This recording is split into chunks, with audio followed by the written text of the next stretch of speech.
the train in Australia, Avery Bancroft draws his last breath. His neck is marred with red, angry gashes. Something was ripped, stolen from him the night before. A bronze medallion he wore around his neck. And he wore that medallion everywhere.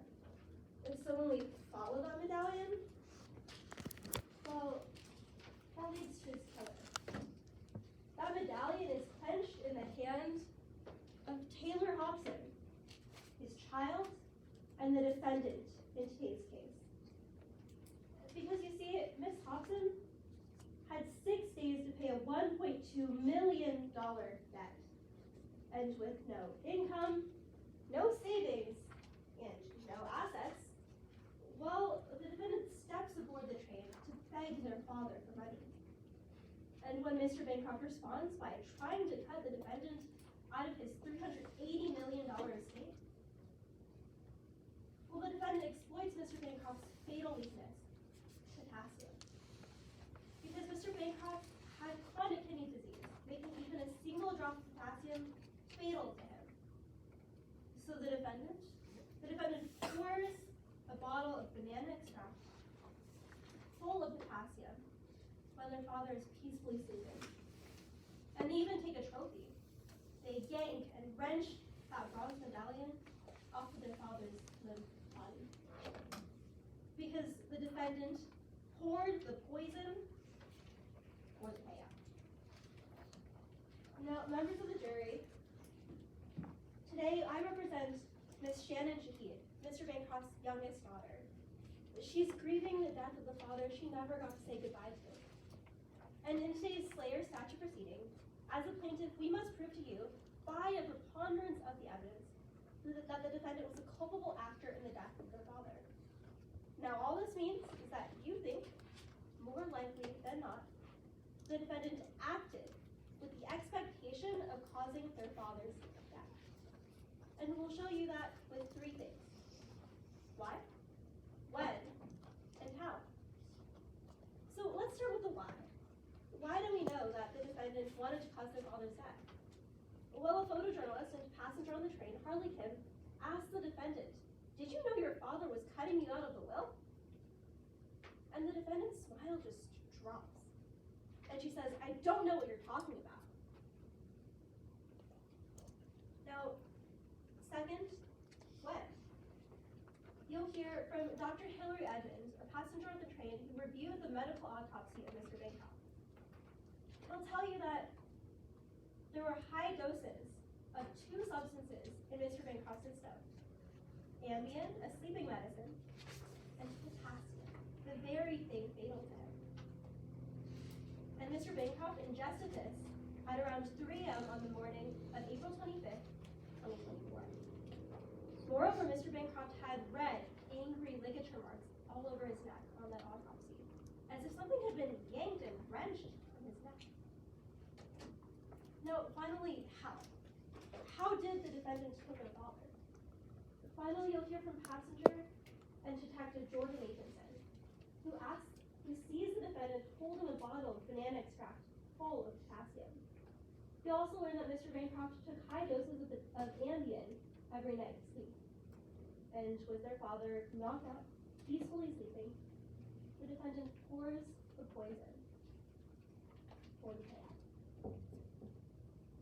Now, today, members of the jury, you get to decide whether or not the defendant is above the law. They were willing to do whatever it took to get their inheritance, even if it meant bathing their hands in blood. And worse, they even took a trophy, yanking and wrenching that medallion, that bronze medallion, off of their father's limp body. That, members of the jury, is not how you inherit a will in this country. That is not justice. And that is why, at the end of today's trial, my co-counsel Milan Pan will ask you to find the defendant liable. Thank you. Thank you. Ms. Bradley? Yes, Your Honor.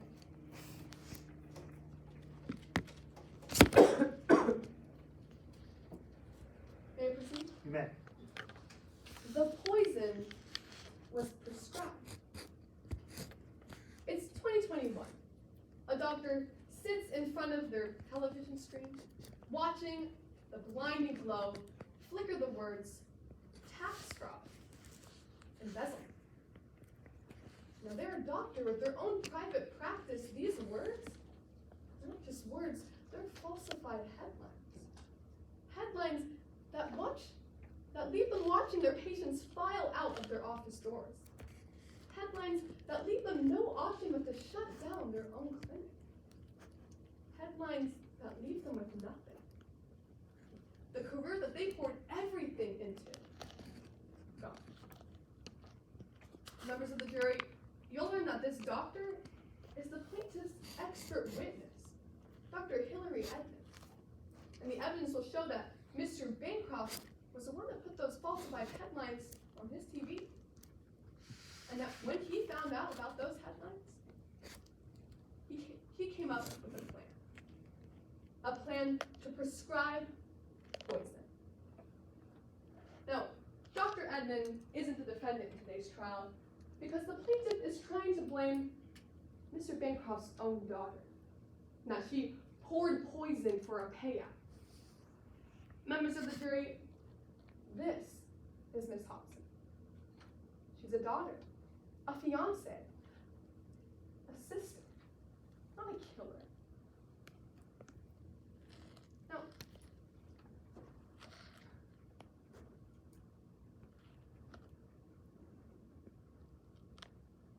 Now, when the plaintiff brought Miss Hobson into court today, they assumed a burden.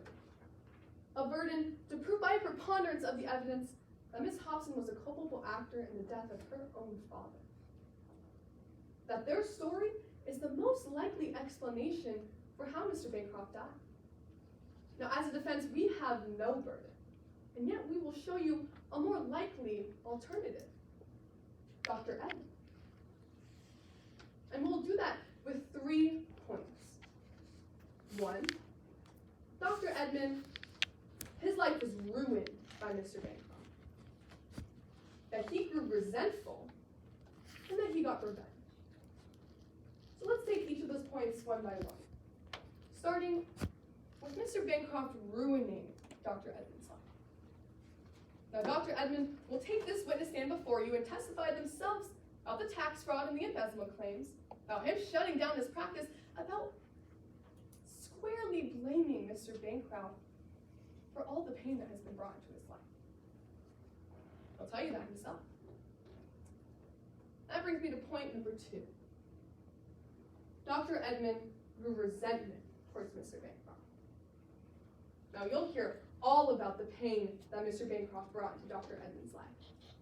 And you'll hear how Dr. Edmond those emotions were still affecting him when he came across an Instagram post in February of 2023, where he saw a ticket, Mr. Bancroft's ticket, to an Australian train. And you'll see that this is how he gained the knowledge of where Mr. Bancroft would be for 4 days. And 2 months later, well, he ended up on the same exact train, on the same exact dates, in the same exact section as Mr. Bancroft. And finally, point number 3. Dr. Edmond got revenge. Now, there is one fact that the plaintiff will not be able to refute in this case. That Dr. Edmond, well, he's a doctor. And you'll learn that while on that train, he had a conversation with Mr. Bancroft where he learned all about his chronic kidney disorder. Now, as a doctor, he understood what could harm someone with chronic kidney disorder. And you'll hear about how he had access to banana extract while on that train. And it will be undisputed that that banana extract is what caused the death of Mr. Bancroft just 2 days later. Now, it is important to remember, members of the jury, that although this is a civil case, it's really a case about a death of a father. The plaintiff's and Miss Hobson's. And that loss is unimaginable. All that their father left them was a $400 million inheritance. And if the plaintiff, Ms. Shahid, succeeds in this case, she gets every cent of that inheritance. Ms. Hobson, she'll get none. We understand that Ms. Shahid wants justice, but bringing justice isn't blaming her innocent sister. And that's why at the end of today's trial, my co-counsel, Andre Mirzan, will come before you and ask for the only just verdict, not liable. Thank you. Thank you.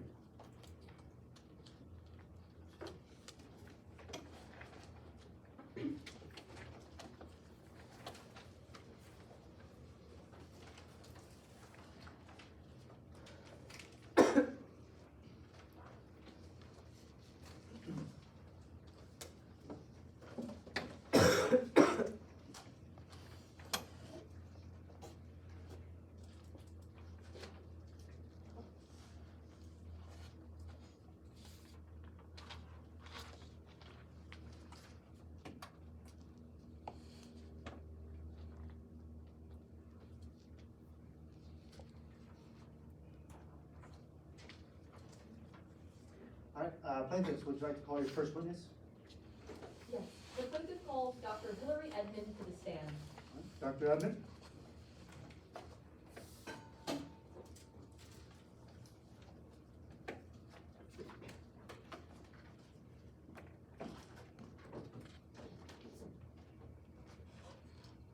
May I proceed? Yes, you may. Good afternoon. Please introduce yourself to the court. Good afternoon. My name is Dr. Hillary Edmond. Dr. Edmond, what do you do for a living?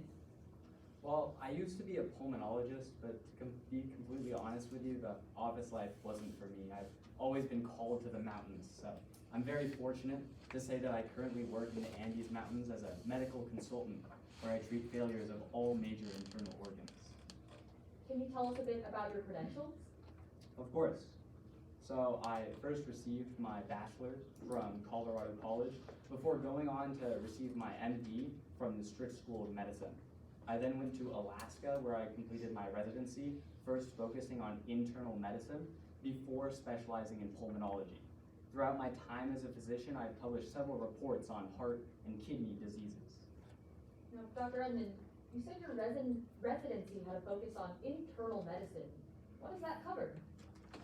So those 3 years involved intense clinical training on all of the major organs as well as the diseases that affect them. And how are you involved with today's case? I was on board the Mid-Riverina Express from April 22nd to April 25th, and I was one of the last medical professionals to treat Mr. Bancroft before he passed. Now, I'd like to move on to the Mid-Riverina Express. Did you know Mr. Bancroft prior to boarding the train? Yes, and unfortunately I did. He ran some attack ads against me and my wife, Mary Gilbertson, and it absolutely crushed marriage. She's always been super competitive. But you know, anger is like pouring poison down your own throat and hoping that the other person just keels over and dies, so not very effective. And Dr. Edmond, did you speak with Mr. Bancroft while on the train? I did. So it was April 24th. I had a conversation with him about his chronic kidney disease. Did anything stand out to you during this conversation? During this he was wearing this really big medallion around his neck. And would you recognize that medallion in court today? Yes, I would. Approaching opposing counsel with what has been marked as Exhibit 17. Approaching the witness the same. Thank you. Would your honors like a courtesy copy? I'll leave it. Dr. Edmond, what have I handed you? This is a photograph of that same medallion. It appears fair and accurate. Judging by the wear and tear, yeah, it does. Motion to move Exhibit 17 into evidence. Any objections? No objection, Your Honor. All right, admitted. Now, Dr. Edmond, I'd now like to move on to the report that you prepared for today's case. First, what materials did you use to come to your conclusions? I used several documents for this case, including Avery Bancroft's medical record, his autopsy report, and some other relevant pieces of evidence. What method did you use to conduct your analysis? I used the MRE method. It's the gold standard in emergency medicine. M stands for making observations, R for relevant documents and literature, and E is for evidence-based conclusion. Were you able to reliably apply this MRE method to today's case? Absolutely. I spent around 20 hours preparing my report, looking at the observations I made throughout that 3-day trip. I looked at the documents that I previously mentioned, and I synthesized all of those into the evidence-based report I prepared. I would say the most important document was the autopsy report. You just mentioned Mr. Bancroft's autopsy report. Would you recognize a copy of that in trial today? Of course. Approaching opposing counsel with what has been pre-marked as Exhibit 19A. Approaching the witness with the same. Thank you. Would Your Honor like a courtesy copy? Yes, please, thank you. Dr. Edmond, what have I handed you? This is a copy of that autopsy report. And it appears fair and accurate? It does. Motion to move Exhibit 19A into evidence. Any objections? Pursuant to stipulation, all objections have been waived, Your Honor. Okay, sounds good. Dr. Edmond, why was this autopsy report a key document in your analysis? Well, the first thing it tells us is that Avery Bancroft had ligature marks on the back of his neck, consistent with a forcible removal of some sort of necklace. Ligature marks being red kind of gashes that are caused from abrasion. The next thing that jumps out to me is that Avery Bancroft had a high level of Ambien in his blood. Dr. Edmond, what is Ambien? Ambien is a sedative, typically to treat insomnia. So at these concentrations, it would have made Avery Bancroft much more drowsy. And did you ever see Mr. Bancroft with Ambien aboard the train? Actually, on our April 24th conversation, he did pull some Ambien out of his bag. Now, what else did this autopsy report reveal to you? The next thing that I see is it states the cause of death was cardiac arrest, with Mr. Bancroft having very severe hyperkalemia at the time. I'd like to break down some of these medical terms for the jury today. First, what is hyperkalemia? To explain that, let's look at the Latin roots. Hyper meaning high, cal referring to kalium, the Latin name for potassium, and emia meaning presence in blood. Hyperkalemia then is high potassium presence in blood. So it involves presence of potassium in the blood. What exactly is potassium? Potassium is a very important electrolyte. It's critical to proper muscle function, but we don't produce it naturally as humans, so we get it from eating nuts or fruits like bananas. How does potassium relate to hyperkalemia? Well, potassium, when the levels are high, you get hyperkalemia. And the way that affects us is that when you have hyperkalemia, your muscles can't work properly. This causes symptoms such as fatigue or muscle weakness. And remember, the heart is a muscle, so it can also cause irregular heartbeats and cardiac arrest. So does anyone with an elevated level of potassium in their blood experience cardiac arrest? Oh, no, we all eat potassium-rich substances almost every day, but typically your kidneys filter out any excess, so there's no problem. So how did potassium affect Mr. Bancroft? Well, we can see from the autopsy that Mr. Bancroft had stage 3 chronic kidney disease, meaning his kidneys weren't functioning properly and were then unable to filter out that excess potassium. Because of the elevated levels, 6.8 millimoles, I believe that he ingested some potassium-rich substance that then caused his death. In your scientific opinion, around what time would Mr. Bancroft have to have ingested this potassium? I would say somewhere around 3 a.m. Objection, Your Honor, under 702B. May I be heard? Yes, you may.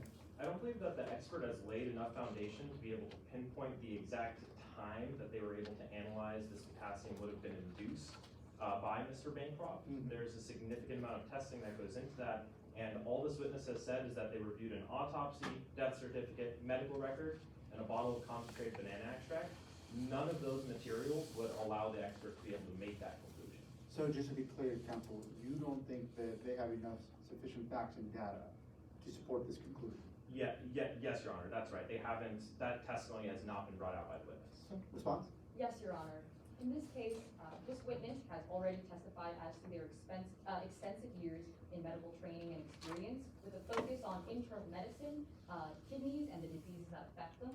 Additionally, Right, but that's not the issue. That's the prong A. I'm talking about more prong B. Yes, Your Honor. As to prong B with the sufficient materials, this witness has testified to the medical documents available to them, including a medical report as to Mr. Bancroft's prior state of health with regards to chronic kidney disease, as well as this autopsy report, which lays out the specific amount of potassium within Mr. Bancroft's system.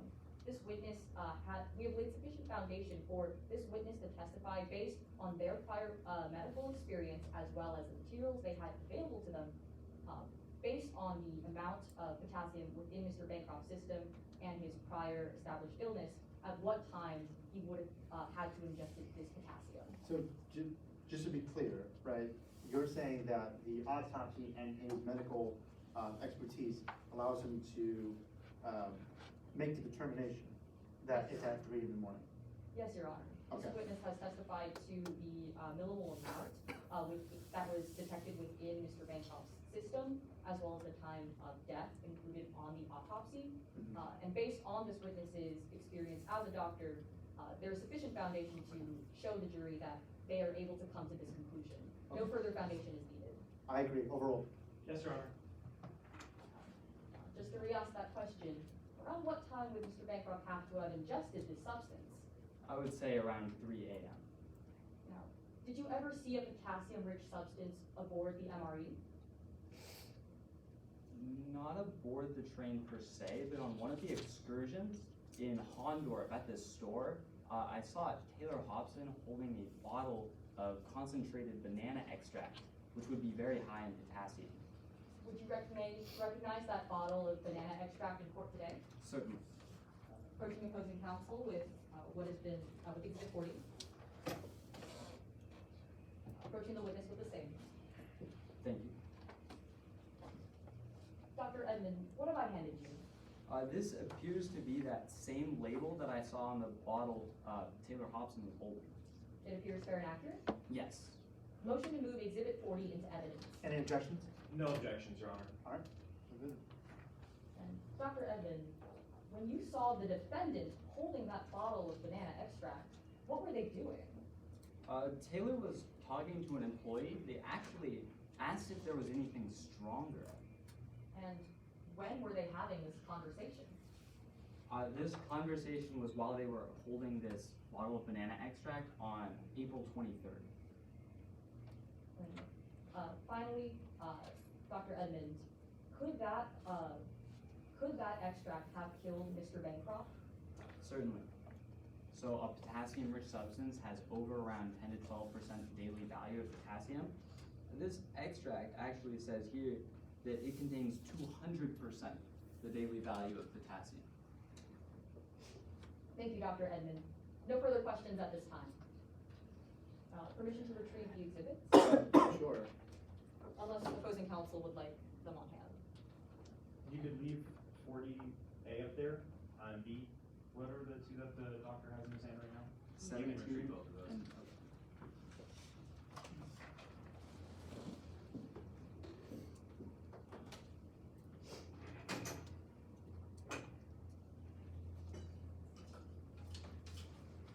Cross-examination, Your Honor. Yes, you may. Good afternoon, Dr. Edmond. Good afternoon. I'd like to pick up right where you left off. You mentioned that you were shopping at a store on an excursion while you were on the train, correct? That's right. When you walked into the store, you saw Miss Hobson holding that bottle in her hand. I did. You never saw her purchase it, did you, doctor? No. And then she left the store, correct? She did leave the store.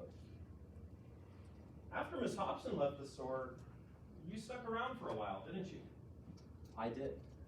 You were in the store for about 15 minutes after Miss Hobson left? That timeline sounds about right. You didn't notice any other passenger on the train in that store, correct? That's incorrect. You noticed other passengers in the store after Miss Hobson left? Is that your testimony today, doctor?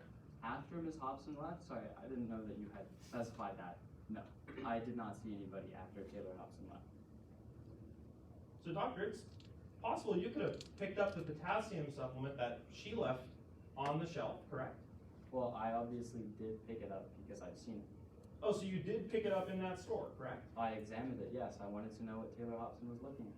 And it's possible that you could have purchased it, correct? I suppose so, but I did not. Let's talk about whether or not you had a reason to purchase that bottle yourself, doctor. Okay. Dr. Edmond, you mentioned that you were on that train for a job interview, correct? That's correct. So before getting on that train, you had no idea Avery Bancroft was going to be on it? That's not exactly true. That's right, it's not true because you actually saw an Instagram post about 2 months prior to getting on the train, which said that Avery Bancroft was going to be on it, right? I did, but I don't believe everything I read on the internet. You'd recognize a copy of that Instagram post if I showed it to you today? I would. Permission to approach opposing counsel is listed and pre-marked as Exhibit 9. Yes. Permission to approach the witness with the same. You may. Would Your Honor like a copy? That'll be lovely, thank you. Dr. Edmond, I just handed you that Instagram post you saw about 2 months prior to being on the Mid-River and Express, correct? You did. It looks fair and accurate to you, correct? It does. Defense now moves to enter Exhibit 9 into evidence. Any objections? None at this time, Your Honor. Okay, it's admitted. Doctor, this Instagram post, it shows that Avery Bancroft was going to be on the Mid-River and Express, correct? Well, it has a ticket for Avery Bancroft. It says that he was going to be seated in the platinum section. Yeah, it does. That's where you were seated on the train, correct? I was in the platinum section. It was an all expenses paid job interview, so it was pretty nice. So you ended up being on the same exact section of the train as the ticket you saw in this post, right? That would be accurate. Doctor, I'd like to discuss any of the conversations you may have had with Mr. Bancroft after ending up on the same section of that train as him. Okay. You only had one conversation with him during that 4 days you were on the train, right? That's correct. During that conversation, you started asking him about his chronic kidney disease, didn't you, doctor? He brought up the topic, so I did. And you actually saw him take out his medication right in front of you? I did. He was taking lisinopril and Veltassa. That's right, you were actually able to see the exact amount of grams of lisinopril that he was taking daily to manage his disease. I saw his prescription. I don't actually know what he may or may not have been taking. But you saw him take those amounts right in front of you, didn't you, doctor? Yes. And that conversation started after Avery Bancroft apologized to you, correct? Yes, so he sat down next to me at breakfast, and then he apologized for the reputational damage he caused. Let's get into the reputational damage he caused. Doctor, on direct examination, you stated that you dissolved your practice because the office job wasn't for you. Is that right? No, You didn't state that on direct examination? I did not. All right. Well, let's talk about why your practice was eventually dissolved, doctor. Let's do it. Back in 2021, your wife was running for a position on the Midland Supreme Court. Yes, She was running against an individual named Ryan Sullivan. that's the one. Avery Bancroft bankrolled her campaign, didn't he? No. He funded a super PAC that ran ads against your wife. Yes. And because of those ads, she lost her position. She lost the race. That's a yes, that she did not win the position of being on the Supreme Court of Midland Soccer. Yes. That's because those ads, they accused your wife of taking bribes to influence her decisions. Absolutely ridiculous. But they did. The people in Midlands didn't think they were ridiculous, did they? How do you mean? I mean, they voted against her in part because of those ads. Isn't that right? I don't think I can speak for the people of Midlands on why they make their political decisions. Doctor, is it your testimony that you don't believe that Avery Bancroft's ads contributed to your wife losing her campaign? Oh, believe. Sorry, you asked if I knew. Yeah, I believe they played a role. In fact, you squarely blame Avery Bancroft and her opponent, correct? Yes, for the race. After your wife lost that position, she fell into the deepest depression depression you had ever seen her in. That feels like an unrealistic characterization. Is it not your testimony that you witnessed your wife fall into the deepest depression you had ever seen her in after she lost her position for the Midland Supreme Court? I would say that she was very disappointed that she lost her position, as she's an incredibly competitive person. Doctor, I'll ask you one more time. Is it your testimony today that your wife did not fall into the deepest depression you had seen her in as a result of losing that campaign? Sure. Those campaign ads didn't just attack your wife, did they? They did not. They went after yourself. They did go after me. They called you a liar. That's what they called my spouse. They said that you were fraudulent when filling out tax forms, correct? They accused me of tax evasion, that's correct. And because of that, the IRS investigated your practice. I don't know if that's the reason, but the IRS did investigate my practice, and I was clear. But your patients, they stopped coming to your practice, doctor, isn't that right? They did. So many patients stopped coming to see you that you had to dissolve Edmund Pulmonology Associates, correct? That's correct. I dissolved my practice after that. And you blame all of that on Avery Bancroft, correct? I blame all of Merritt's pain for Avery Bancroft, but my specific pulmonology associates, I wouldn't say solely Avery Bancroft. So you blame your wife falling into the deepest depression you had ever seen on Avery Bancroft, doctor? Yes. Thank you for your testimony today. No further questions, Your Honor. Thank you. Ms. Kane, would you like to do a redirect? Are you checking us through the time? 15 minutes and 47 seconds. No redirect, Your Honor. Okay. May this witness be excused? You may. So the plaintiff would like to call their next witness. Yes, Your Honor, the plaintiff calls Harley Kim to the stand. All right, Ms. Kim.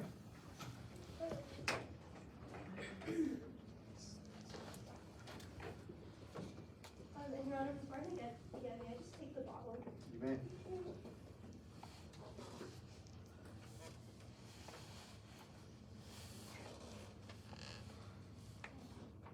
Good afternoon. Could you introduce yourself to the court? Good afternoon. My name is Harley Kim, and I'm a photojournalist for Bliss News Network, also called BBN. Can you tell us about yourself? There's so much to say, but I think to pinpoint something, I will say I'm a dedicated journalist who doesn't let go of a story easily. I'm someone who now drinks more water than vodka. And how are you involved in the case today? I was on the Midland Marine Express when Mr. Avery Bancroft tragically passed away. You just mentioned Avery Bancroft, the decedent in today's case. Were you previously familiar with her? Yes. Avery Bancroft owned the Black Bear Casino, and it was a casino that led to my brother Lisa's gambling debt. Now let's return to the case and the train. Why were you on the train in the first place? So I was told by my employer, BBN, to document a confrontation between Bancroft and a colleague. However, due to some logistical issues, I was told not to, but I decided to board the train anyways. And why did you board anyways? It was a free trip, and who would say no to a free trip in this economy? But more seriously, I figured with Bancroft, there's always a headline. So I decided to board the train because I thought I might catch something. Now I want to talk a little bit more about that train ride. When exactly did this take place? It took place last year in April, from the 22nd to the 25th. And what happened on that first day, April 22nd? Okay, so I boarded the train, unpacked, and I was literally minding my business when Kirby Doolittle, Bancroft's personal assistant, ran into me and we just started talking. And what happened on the second day, April 23rd? I was eating breakfast and minding my business again when I ran into Kirby Doolittle, and they asked me they said, what will Hobson do if Bancroft if they found out that Bancroft was writing them out of the will. What did you think about that? It literally made my day because what do you mean a story is coming to me without me having to try? I saw Hobson later at an excursion and I asked them what Kirby Doolittle, my little birdie, had told me. And how did the defendant respond? Their smiles suddenly disappeared and they said, I don't know what you're talking about. Now, after you had told the defendant that their father was writing them out of the will, did you see him later that day? Yeah, so on that excursion, I saw I saw Taylor Hobson at a store called Shear's Tools and Craft. They were zooming around in the store and they dropped their receipt. I picked it up because I thought it was not the most eco-friendly move to just drop a receipt on the floor. And would you recognize a copy of this receipt? Yeah, I would.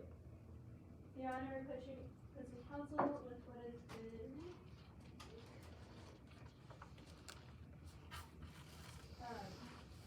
pre-marked as Exhibit 31.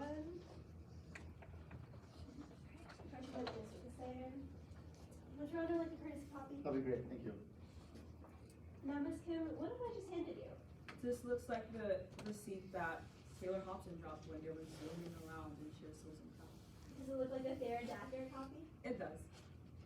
Your Honor, at this time, the plaintiff moves Exhibit 31 into evidence. All Okay. objections have been waived. Alright, sounds good. And then, Now, Ms. Kim, I'd like to talk about this first item on the receipt. Did you happen to see the defendant with this bottle of concentrated banana extract? So I didn't see Taylor Hobson exactly with the concentrated banana extract in Shear's Tools and Craft, but I definitely saw it when I was looking around in his cabin later. Why were you in her cabin? So low key, I snuck in, but I promise I had a really good reason. My journalistic curiosity. And when I was looking around, I saw this bright orange hoodie, and inside of it was the concentrated banana extract. Would you recognize a copy of that bottle if I were to show it today? Yes, I would. Your Honor, pushing legal counsel with what has already been admitted as Exhibit 40. May push the witness and pushing the witness to the same. Now, Ms. Kim, what have I just handed you? This looks like this looks exactly like the bottle of banana extract I saw in Taylor Hobson's cabin. And when you were in her cabin, did you see anything else? Yeah, I saw a bunch of other supplements, but they were all the way far away from the bottle. It was like all the way on the other side of the room. And now, Ms. Kim, I'd like to move on to the final date, April 25th. What happened that day? So I was taking a beauty nap because, black don't crack. And I heard this aggravating sound coming from cabin 1. I rushed there because it was Bancroft's cabin and I saw Bancroft on the floor, dead. I took some pictures, but Hobson told me to delete them later. When the defendant asked you to delete those photos, did you notice anything about them? Not particularly, but they were holding a medallion.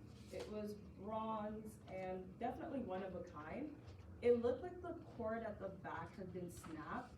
It looks exactly like when I yank my necklaces after a very, very long day. Objection, Your Honor, speculation may be heard. yes, you may. This witness is speculating that this necklace looked like it was ripped, and this witness cannot testify to that as she does not know what caused the separation of that necklace. Respond? Of course. Now, Your Honor, I believe what the witness, speculation is testifying to something outside of the witness's rational five senses. And I believe what the witness just testified to is they saw the cord had frayed and snapped of some sort, and they said it looks like when they yanked their own necklaces off, I believe after a long day. And so that is testifying to what they believe and what in their own experience they've seen. I think we can limit to that, not the fact that it was actually ripped, but it looked like it ripped, right? Given the fact that she's explained the basis for it. So on those grounds, I'm gonna overrule, but if they, allude to the fact that it was actually ripped, you may re-raise your objection. Yes, Your Honor. Now, Ms. Kim, did you see the defendant holding this medallion? Yes, it was when they came up to me later to talk about deleting photos. And this was on the day of their father's death, right? Yes, it was- Objection, Your Honor, leading question. this attorney was leading the witness with the leading questions. You go first, please. Thank you. When did you see the defendant holding this medallion?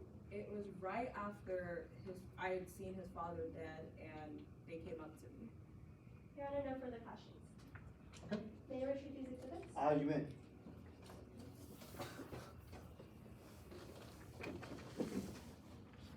Ms. Bradley? Yes, Your Honor.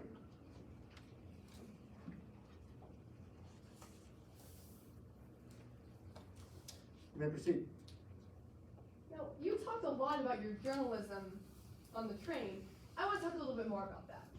You mentioned you were a journalist for Blitz News Network, isn't that right? Good afternoon, but yes, I was. And while you were working for them, you tried to publish a story about a murder of a billionaire, isn't that right? I did try to do that. And this story, it actually caused Blitz News Network to be sued for defamation, isn't that right? There was other things about that story, but yes, ultimately they were almost sued for defamation. And because of this defamation lawsuit, you were demoted. And you believed that if you were to break the next big story, you could secure that old position. Well, not necessarily that. I just thought that if I did better than I did previously, then I could have gotten my job back. Is it not your testimony that you believed if you broke the next big story, that you would be re-promoted? Yes, I said the same thing.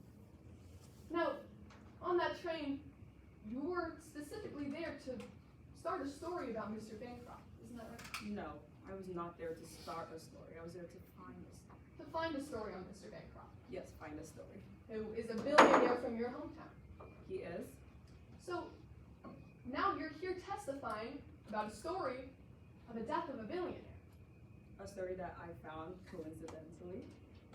Now, I want to talk about that receipt you mentioned on your direct examination. You said that you claimed it was Miss Hobson's, isn't that right? I'm not claiming it looked exactly like what they had dropped, so I thought it was Miss Hobson. So you're not for certain that that receipt belonged to Miss Hobson. Well, they were the only one at the checkout while in the store, and they were the only one that was passing by me. It dropped, I picked it up, so I think it's reasonable for me to say it's Miss Hobson's. But you can't be for certain. I can't be for certain, but I could also say it could be theirs. You never saw her with a tea in a teacup. I didn't see it. You never saw her with loose leaf tea. I didn't see her with loose leaf tea, but I saw her with two other things that were on the receipt, like the sunglasses and the sunblock. But you also never saw her with banana potassium extract, right? I didn't see her with it, but I did see it in her cabin. Now I want to talk about that time you saw it in her cabin, because when you saw that extract, you took a photo of it, isn't that right? I did. But you don't have those photos for us today, right? I don't because Miss Hobson told me to delete them. Miss Hobson told you to delete them because she was afraid that they would go to the paparazzi, isn't that right? She was afraid about something, yeah. Your Honor, sorry, this question calls for speculation.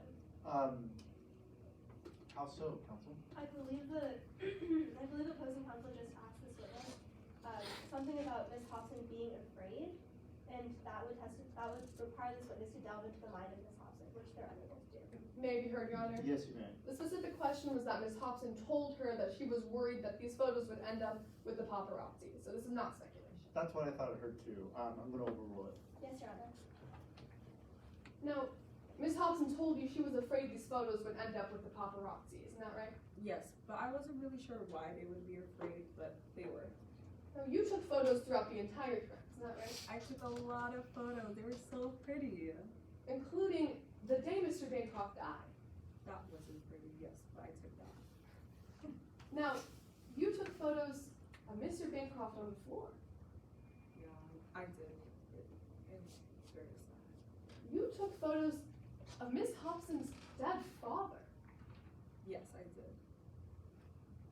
Now, I want to talk to you about another moment that you went into someone else's room, Mr. Bancroft's. You went into Mr. Bancroft's cabin as well, isn't that right? Yes, the door was wide open. It was unlocked, so I went in. While you were in there, you came across a memoir, isn't that right? Yes, I did. Approaching opposing counsel with what has been previously marked as Exhibit 35. permission to approach the witness with the same? Yes, ma'am. Would Your Honor like a copy? Thank you. Ms. Kim, this is the memoir you found in Mr. Bancroft's room, isn't that right? It is. And it's a fair and accurate copy to the last time you saw it. I believe so. Your Honor, the defense offers Exhibit 35 into evidence. Any objections? No, Your Honor. Okay. Admitted. Now, you recognize some of the names that were mentioned in this memoir, didn't you? I do, yes. One of them is Merritt Gilbertson, in the second to the bottom last paragraph. Yes, it is. And Merritt Gilbertson, you're aware was Dr. Edmund's spouse, isn't that right? I am. Now, this paragraph, it reads, I can't believe Manic Merritt even thought for a second that they belonged on the Midland Supreme Court. Isn't that right? Can you point to when? It's right here, towards the bottom of the second paragraph. Oh, yes, I see it. And then it says, thankfully I stopped that. And I'm starting to think I might have went too easy on Manic Merritt. Maybe that should change. It does say so here, but it's a draft, and I don't know, maybe they were gonna update it sometime, but it writes that here. Now, when you saw those threats, you became concerned for those people in those documents, right? Yes, because my name is on it. I was like, what is he gonna do to me? So you went and told Dr. Edmund about the threats Mr. Bancroft was making about his spouse. Yes, I did. Thank you, Ms. Kim. Thank you, Your Honor. Nothing further. Thank you.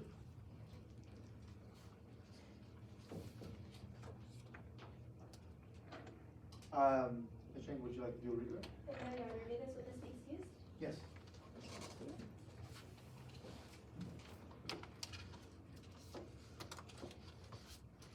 Would plaintiff like to call their next witness? Yes, Your Honor. Plaintiff calls Jordan Nathanson to stand. All right, Mr. Nathanson.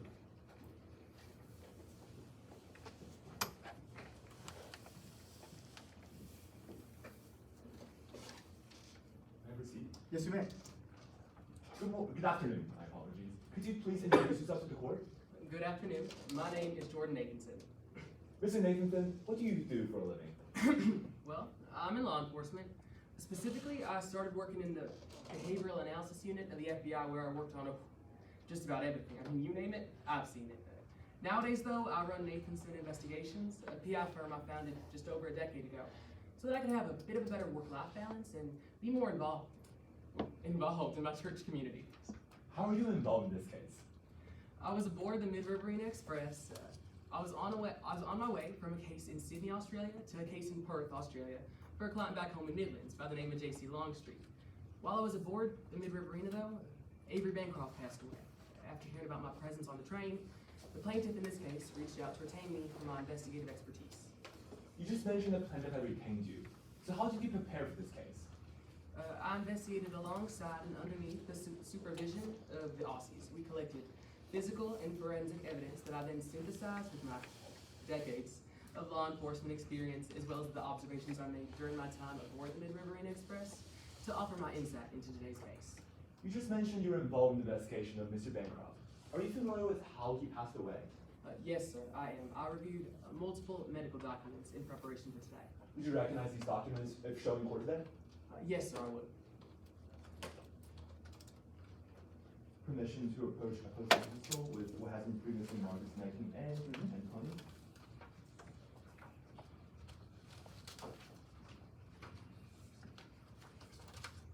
Just, I don't like a courtesy copy of 20. That'll be great, thank you. Permission to approach witness 6. You don't need to ask for preparation for your own witness. Yes, Your Honor. Thank you.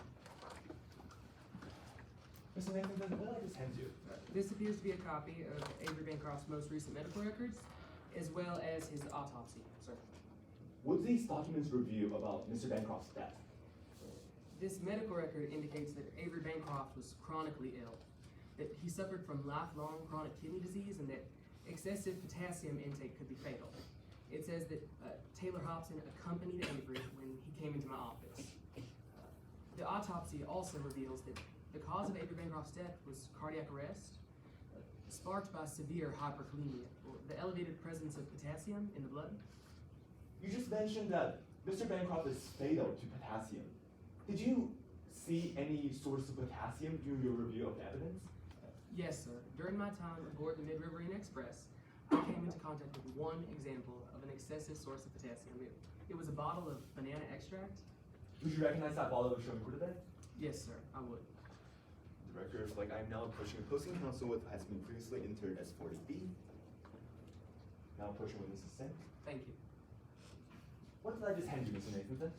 This appears to be the bottle of banana extract that I saw Taylor Hobson with on the evening of April 23rd.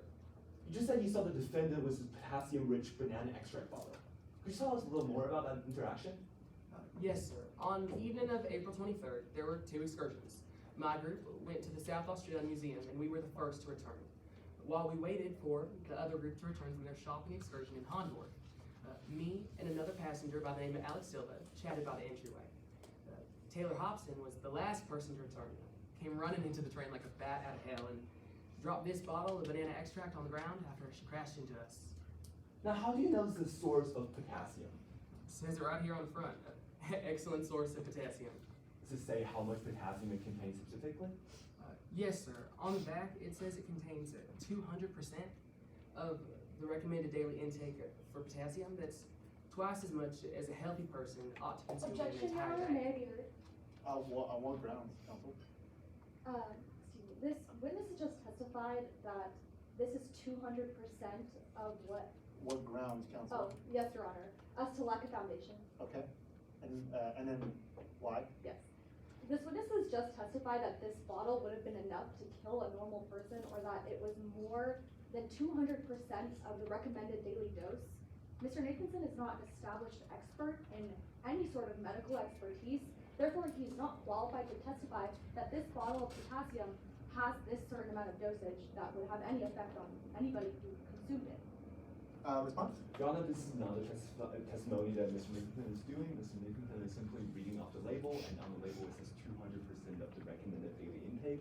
Moreover, the 200% recommended daily intake also doesn't poison or kill people. It's just more than what people usually intake in a single day. Yeah, I completely understand that, and I think that statement, because it does say on the bottle that 200% more, Yes, right? Your Honor. But as to opposing counsel's argument about it can kill an individual, right? What about that statement? I don't believe Mr. Nathanson made that statement about this bottle is able to kill anyone. Okay, well, we don't have court reporters, so unfortunately we have to deal with that, but I would just re-ask the question and, restate the answer, and then if you still have an objection to the matter, you may re-raise that objection. Yes, Your Yes, Your Honor. Honor.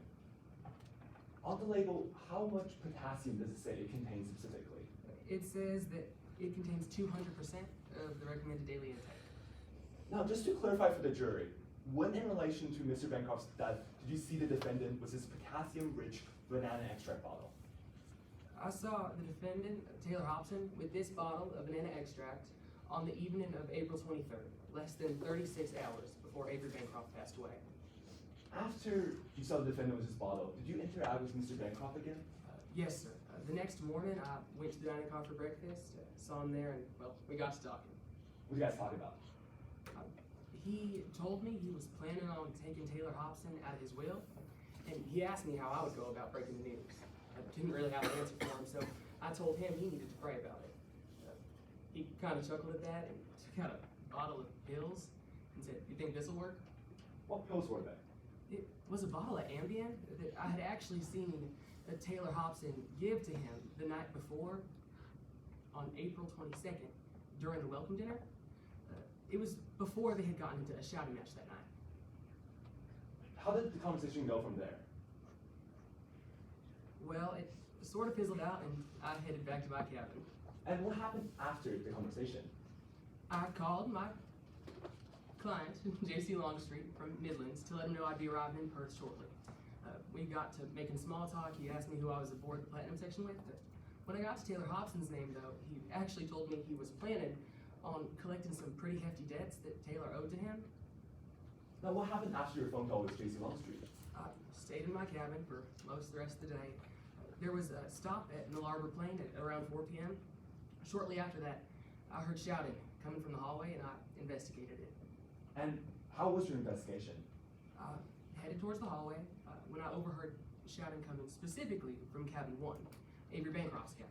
I heard Taylor Hobson say, "I can't believe you're cutting me out. You can't do this to me. I won't let you."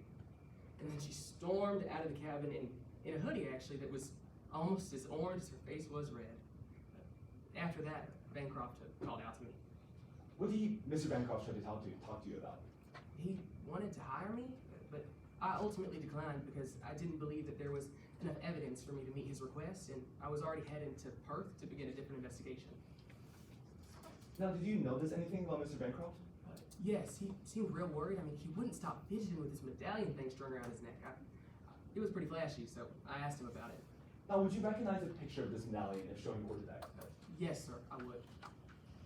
Let the record reflect I am now approaching the opposing counsel, which has been previously entered at Exhibit 17. Now approaching witness Singh. Thank you. I believe Your Honor already have a courtesy copy. Yes, we do. Thank you. What is this, Mr. Nathan? This is Avery Bancroft's medallion. Did you talk to Mr. Bancroft about this medallion? Yeah, it was real flashy. I asked him about it. He gave me some long-winded origin story about where it came from, and then told me he intended on taking it with him to the grave. Now, outside of this interaction you have with Mr. Bancroft, did you see the medallion on him at any other time? I saw it with him every day of my time aboard the Mid-Riverina Express, actually, with one exception. What was that exception? The only time I didn't see Avery Bancroft with this medallion was April 25th, the morning of his death.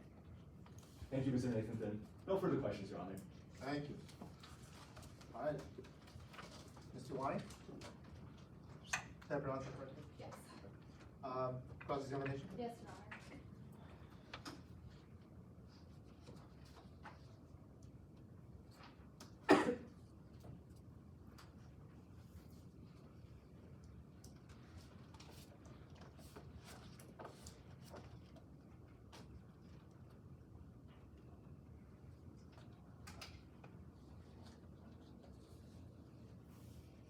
You may proceed. Good afternoon, Mr. Nathanson. Good afternoon, miss. I want to start by talking about some things that you mentioned on direct. Absolutely. Now, you told us that you saw a bottle of potassium fall out of Miss Hobson's bag, didn't you? Yes, ma'am. On the evening of April 23rd, after the shopping excursion to Hondorf. You also mentioned that you saw a medallion, didn't you? Yes, ma'am, I did. It was Avery Bancroft's medallion. Now, I want to make something very clear for the members of the jury. You didn't analyze any of those pieces of physical evidence for fingerprints, did you? No, I left that to the Aussies. I mean, it was their jurisdiction. I was not a contract, and they had more abundant resources than I did, half a world away from home. You didn't analyze them for any DNA evidence. Oh, I left all the forensics to the Aussies. So just to make this very clear, you can't definitively tie any of those objects to Miss Hobson, can you? I saw Miss Hobson in possession of the bottle of banana extract, so I would say I could tie her to that. And in regards to the medallion, I also saw that on Avery Bancroft's neck. He wouldn't stop fidgeting with it, and it's really unique looking, ma'am. Just to make this very clear, you don't have any DNA evidence tying those objects to Miss Hobson, do you? No, ma'am, I did not. On direct examination, you also mentioned that you conducted an investigation, didn't you? Yes, ma'am, but not an official one. I investigated alongside and underneath the supervision of the Australian authorities. You didn't interview anybody aboard the train? No, my expertise in regards to this case was more in synthesis of my observations in correspondence with the physical and forensic evidence that the Aussies collected, ma'am. I didn't ask you about your investigation. I asked you if you interviewed anybody aboard that train. No, ma'am, I did not. There were 11 passengers, isn't that right? Yes. You didn't interview Miss Hobson. No, ma'am, I did not. You didn't interview Dr. Edmond. No, ma'am, I wasn't on contract at the time. But you're still here testifying against Miss Hobson, aren't you? Yes, I'm here to offer my investigative expertise today. Well, let's talk about your investigative expertise. You own a private investigation firm, don't you? Yes, ma'am. Nathan's Investigations, Right. founded just a little over a decade ago now. It's called Nathan's Investigations. Yes, miss. You're the CEO, aren't you? Yes, I am. It's your own practice. Yes. And you would say you created some advertisements for this, didn't you? Yes, we have several means of advertisement, ma'am. You created a brochure, I did. and this brochure talks about how you intend on helping your clients, doesn't it? It lists a lot of the services we offer. Is that a yes? Yes, ma'am, it is. Approaching opposing counsel with what has been pre-marked as Exhibit 2. Permission to approach the witness? Thank you, miss. John has a copy. Thank you. Mr. Nathanson, this is that brochure, isn't it? Yes, ma'am, it is. And it's fair and accurate? Yes, it is. Defense moves Exhibit 2 into evidence. Any objections? Yes, Your Honor, I'd like to object to hearsay. Response. Yes, Your Honor. I just asked this witness if this advertisement talks about how he intends on helping his clients. Therefore, this falls under 8033, plan, intent, or motive. The whole thing falls under that? Yes, Your Honor. And yes, as it is an advertisement that he just testified he created that talks about how he intends on helping his clients. Response. Your Honor, first of all, this document is out of source statement and is an advertisement. Moreover, I do not believe it captures the true intent, and I don't think the entire statement shows the motive, plan, or intent. Moreover, Mr. Nathan thinks that this advertisement shows the services he provides, not the intent that he's trying to get customers. So I don't agree that the whole thing falls under that. So, is there any? I can allude to specific statements I will be. Please. Yes, Your Honor. First of all, under the section that says trial testimony on page 2, I will be referring to the line that says, we know how to present the facts in a way that gets you what you're looking for. Again, Mr. Nathanson has just testified that this is his advertisement under the section of trial testimony, which discusses how he intends on helping his clients in trial. And I will also be referring to the section that says surveillance, where Mr. Nathanson also has noted that if there's dirt to be found, and even if there isn't, we'll find it. This also goes to intent. Response. Your Honor, to the first statement, opposing counsel stated, we know how to present facts in a way to get you what you're looking for. It's not intent, but rather a truth asserted, since it's have the words "we know how." So I believe it is using it for the truth of the matter asserted. Moreover, the second statement. Well, before you get to the first statement, but yeah, so they're not contesting the fact that it's being used for the truth of the matter asserted, because they're saying that it is, but now there's an exception that applies. So why does the exception not apply?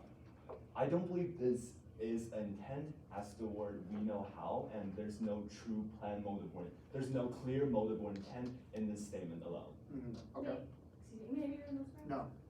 Second, what was the second thing? Second statement, I believe, is if there's third, even if there's not, we'll find it. This is a conditional statement and does not capture the true intention of the statement. Therefore, it does not fall under exception to hearsay. I think for the first argument, I'm gonna overrule it, because I do think there's some sort of intent and plan. However, I am convinced about the conditionality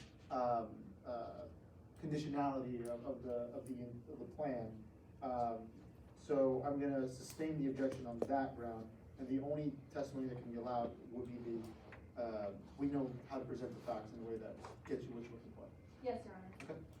Your Honor, is it possible for the opposing counsel to constructively redact the rest of the statement? Right, that's what the ruling is gonna be. So we're gonna redact everything except for the testimony that says trial testimony. And I'm sorry, the statement says trial testimony. And motion to strike any testimonies regarding this statement before? There wasn't any statements about it, so. Yes, Your Honor. So, no. Yes, Your Honor. Yes, Your Honor. Now, Mr. Nathanson, this is your brochure. Yes, ma'am, it is. You wrote this yourself. I did. Now, I'd like to direct your attention to the section that says trial testimony.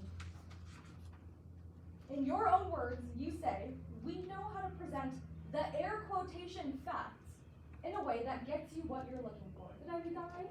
Absolutely. Truth is at the ethos and heart of Nathanson Investigations. We present the facts as in the real, true story, because in a lot of cases, there's so much subjectivity over truth. We present the real truth and the real evidence in a way that honor in its truth. These are your own words. Yes, ma'am, they are. Now, I want to move on to how you did that in this case. Now, you were aboard the Mid-Arena Express, Yes, ma'am, I was. and you were hired by the plaintiff in this case? Yes, the plaintiff, Shannon Shahid, reached out to retain me after hearing about my presence aboard the Mid-Arena. And you would say Ms. Shahid is actually a regular client of yours, wouldn't you? Yes, Ms. Shahid is one of many regular clients at the heart of Nathanson Investigations. But she's not just a regular, you do 3 to 4 cases for her a year, don't you? That is what I would call a regular. Right. And she hired you for this case, Yes, ma'am, she did. and you're working on a contingency fee, aren't you? Yes, it's entirely common practice. Just so I can put this into perspective, you stand to gain 0.1% of whatever Ms. Shahid will win in today's case, isn't that right? Yes, we prorated the percentage in light of my limited involvement in the investigation. Well, let's talk about that prorate, because you would be getting 0.1% of the $400 million inheritance, wouldn't you? Yes, ma'am. Usually I charge upwards of 20%. But you would still be gaining about $250,000. Yes, ma'am. And if Ms. Shahid loses today's case, well, you'd be walking away with nothing, isn't that right? That's just how the cookie crumbles. I mean, my last 6 cases or so have been on contingency. I've won 3, lost 3. I didn't ask you that. If Ms. Shahid loses today's case, you walk away with absolutely no compensation for your services, isn't that right? Yes, miss. Thank you, Mr. Nathanson. I have no further questions. All right. Mr. Liu, do you have any more questions for redirect? No redirect, Your Honor. Okay. All right. May this witness be excused if there's no recross? Uh, Or I guess there won't be recross, I didn't redirect. May this witness be excused? Yes, and And may I retrieve my exhibits? of course. Here you go, miss. All right, does Clinton want to call any more witnesses? No, Your Honor. At this time, the plaintiff rests with case in chief. All right, let's do a 5-minute recess, yeah? Yes, Your Honor.